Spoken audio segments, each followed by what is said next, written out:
भारत को दूध और दही की गंगा बहाने वाला देश कहा जाता था, जब भारत को विश्व गुरु कहा जाता था, तब वो जो काल था वो मौर्य शासन काल था, बौद्धों का शासन काल था, भगवान गौतम बुद्ध की शिक्षाओं के अनुसार चलने वाला राजपाट था।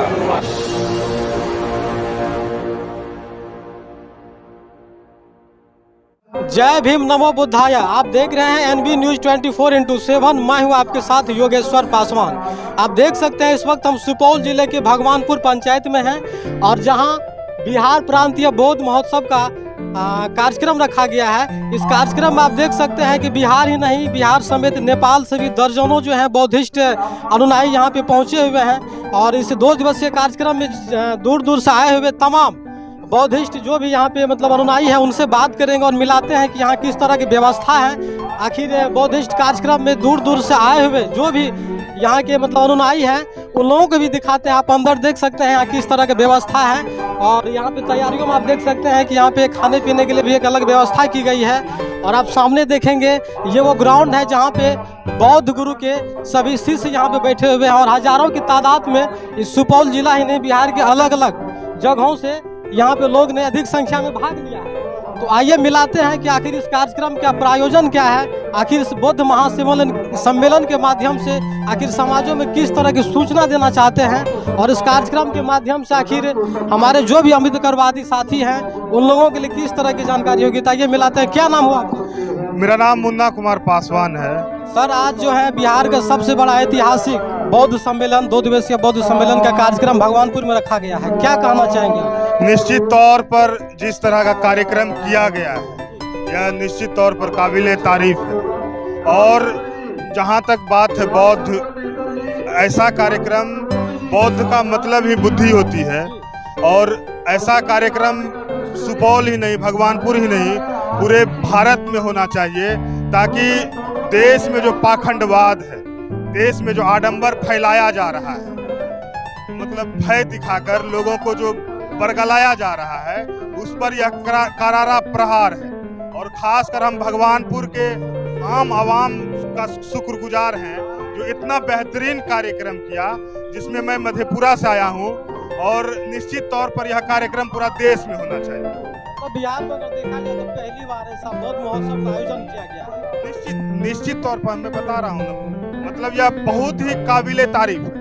भगवानपुर मतलब सुपौल जिला के इस भगवानपुर के ग्रामीणों का मैं शुक्रगुजार हूँ और साथ ही साथ यह कार्यक्रम पूरे देश में होना चाहिए। अगर इसकी अगुवाई भगवानपुर ने किया है, भगवानपुर की आम आवाम ने किया है, तो यह निश्चित तौर पर काबिले तारीफ है। सर, आपसे एक चीज जानना चाहेंगे, आज पूरे देश भर में लोग जो है बौद्धमय हो रहा है और बौद्ध धर्म को काफी संख्या में लोग अपना रहे हैं, क्या रीजन? निश्चित तौर पर आप जहाँ भी जाएं, पूरा विश्व की अगर बात करते हैं तो बौद्ध धर्म जहाँ भी है, आज चीन देखिए, निश्चित तौर पर अभी बताया जा रहा था, चीन ने अपना सूर्य बना चुका है, वह अपना चांद बना चुका है। तो आज जो भारत कथाकथित जो विश्व राष्ट्र गुरु बनाने के फेर में है, किस विश्व गुरु की बात करते हैं? यह वह देश है, यहाँ का नालंदा विश्वविद्यालय विश्व को ज्ञान देता था, लेकिन आज पाखंड और आडंबर ने पूरा भारत का विनाश कर चुका है।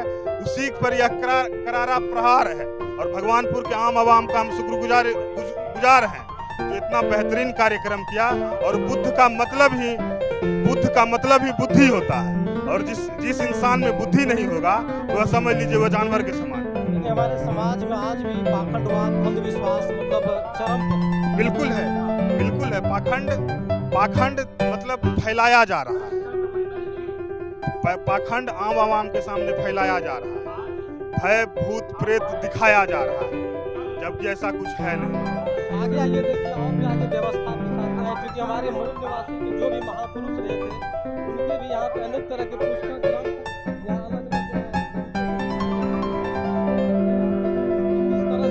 यहाँ पे हमारे मूल निवासी के जो भी महापुरुष हैं उनके पुस्तकें यहाँ पे बिक रहे हैं।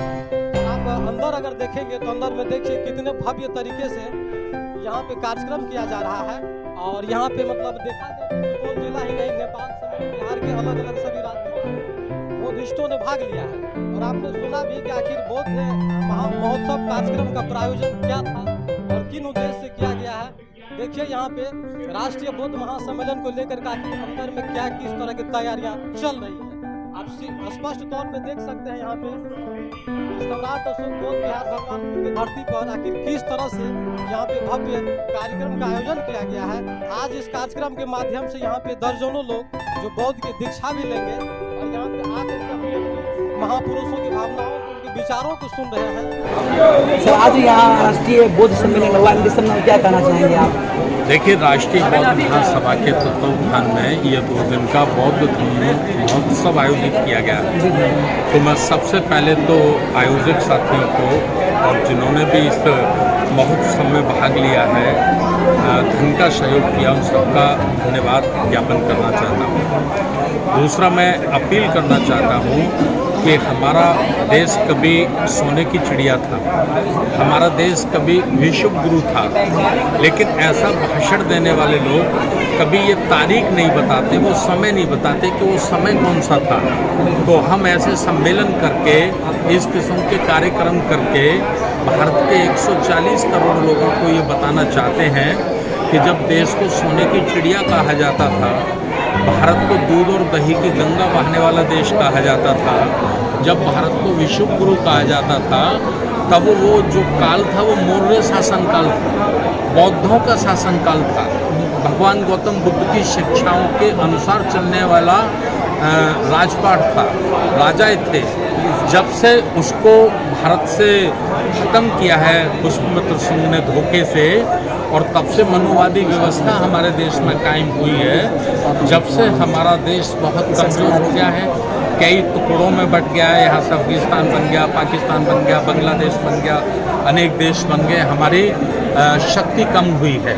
और आज हम देखते हैं कि विदेशों का जो कर्जा हमारे ऊपर है, तो आप ये मानकर चलिए कि सरकारी आंकड़े के अनुसार 1,31,000 लाख डॉलर कर्ज हमारे देश के ऊपर है।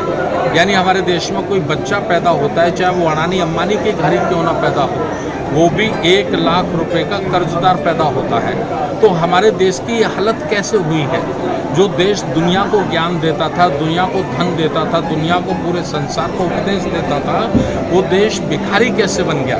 तो वो बना है एक वर्ण व्यवस्था के कारण, जातिवाद के कारण, और विशेष रूप से मनुवादी व्यवस्था के कारण।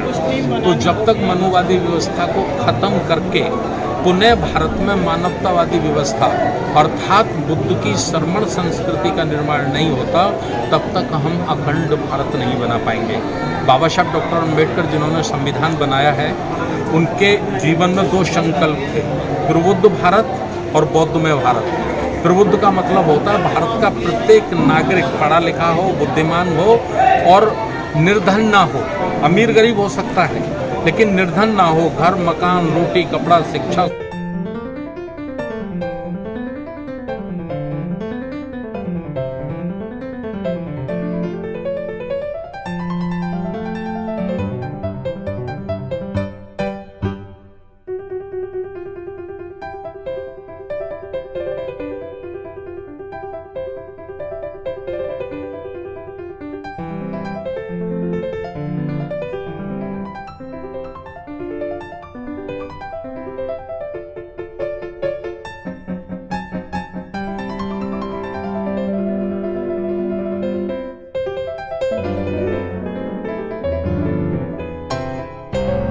धन मोगे माई से अब नहीं मटिया के पूर्वी।